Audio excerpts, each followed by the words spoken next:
শিক্ষাই জাতির মেরুদণ্ড। শিক্ষা জীবনের প্রতিটি ধাপ শেষ হয় এক একটি পরীক্ষার মাধ্যমে। পরীক্ষার হলে নকল করা এক ধরনের অপরাধ, আর এই অপরাধের জন্য বিভিন্ন রকমের শাস্তি হতে পারে।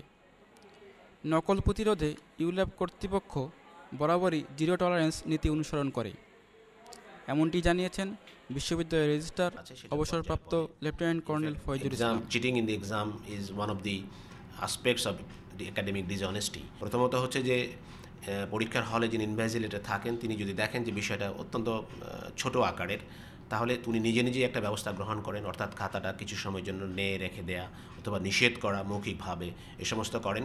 কিন্তু এটা যদি খুব অতিরিক্ত কিছু হয়ে যায়, যেমন বাইরে থেকে কিছু কাগজে লিখে নিয়ে আসা কিংবা একেবারে হুবহু কোনো বিষয় বই থেকে দেখে দেখে তুলে দেয়া, এই সমস্ত বিষয় যদি আসে which are grave in nature, তাহলে সংশ্লিষ্ট পরীক্ষক সেই ছাত্র বা ছাত্রীর বিষয়ে আমাদেরকে জানান। আমাদের যে ডিসিপ্লিনারি কমিটি আছে সেই ডিসিপ্লিনারি কমিটি প্রয়োজনে হেয়ারিং নেন, আর যদি প্রয়োজন না হয় তাহলে হেয়ারিং ছাড়াই তদন্ত ওই বিষয়টাতে কার্যকরী ব্যবস্থা নেন।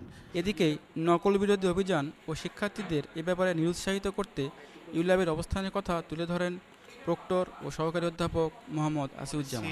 এখানে খুবই স্ট্রিক্ট একটা কোড অফ কন্ডাক্ট আমরা মেনটেন করি, যেটার মধ্যে যদি কেউ আনফেয়ার মিনস অ্যাডপ্ট করে পরীক্ষার হলে বা কোনো অ্যাসাইনমেন্টে, বা সেক্ষেত্রে কিন্তু এটা আমাদের ফ্যাকাল্টি মেম্বার যে ওই কোর্সটা রান করতেছে তাকে কিন্তু মানে এম্পাওয়ার করা আছে, তাকে ক্ষমতা দেওয়া আছে যে সে কিন্তু এফ দিয়ে দিতে পারে। পরীক্ষার হলে নকল প্রতিরোধে শুধু জিরো টলারেন্স নীতিই নয়, ভবিষ্যতে শিক্ষার্থীদের সাথে আলোচনা করে এ ব্যাপারে বিভিন্ন পদক্ষেপ নেওয়ার কথা বলেন রেজিস্ট্রার। ভবিষ্যতে এই academic dishonesty which includes cheating, plagiarism এবং অন্যান্য যেগুলি আছে সবগুলির ব্যাপারে আমরা জিরো টলারেন্স শুধু যে অনুসরণ করব তাই না, এটা যেন কম হয় এবং ছাত্রছাত্রীরা যেন বুঝতে পারে এই বিষয়গুলি আরও আমরা মোটিভেশনাল আসপেক্ট আকারে নিয়ে আসব এবং একাডেমিক ডিসঅনেস্টির বিষয়টা ইউল্যাব থেকে যেন চলে যাবে, এই ধরনের পদক্ষেপগুলি আমরা নেব।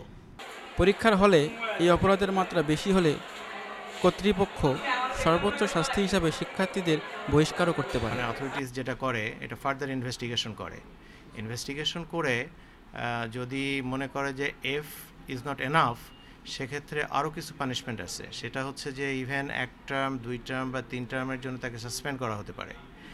University of liberal arts Bangladesh ইউল্যাবের পরীক্ষার হল থাকবে সব ধরনের নকলমুক্ত, এমনই প্রত্যয় বিশ্ববিদ্যালয় কর্তৃপক্ষের।